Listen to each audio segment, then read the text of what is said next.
Typhoon ডলফিনের আঘাতে চীনের পূর্ব উপকূল থেকে শুরু হওয়া দুর্যোগ এখন পৌঁছে গেছে রাজধানী বেইজিংয়ে।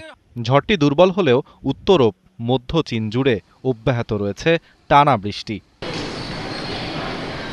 দেশটির আবহাওয়া অধিদপ্তর সতর্ক করে জানিয়েছে মাত্র ২৪ ঘন্টায় বেইজিংয়ে ১৫০ মিলিমিটারের বেশি বৃষ্টিপাত হতে পারে।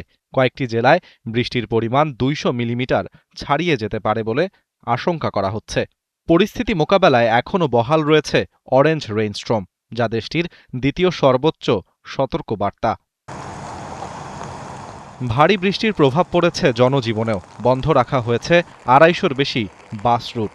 মেট্রোর ১০টি লাইনে ট্রেন চলাচল করছে ধীর গতিতে। প্রতিবেশী হেবেই প্রদেশেও জারি করা হয়েছে ভূমিধসের সতর্কতা। জরুরি যোগাযোগ নিশ্চিত করতে ঝুঁকিপূর্ণ ২০০০-এর বেশি গ্রামে স্যাটেলাইট ফোন ও মেসেজিং টার্মিনাল সরবরাহ করেছে কর্তৃপক্ষ। সর্বোচ্চ রেড অ্যালার্ট জারি করা হয়েছে মধ্যাঞ্চলের হেনান প্রদেশে। সেখানে ৩৫০ মিলিমিটার পর্যন্ত বৃষ্টির পূর্বাভাস দিয়েছে আবহাওয়া বিভাগ।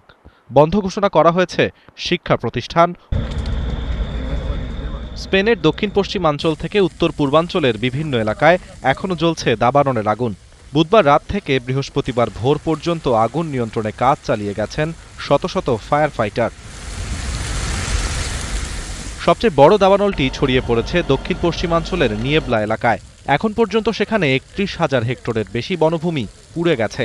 আগুন ছড়িয়ে পড়েছে সেভিয়া প্রদেশের দিকেও।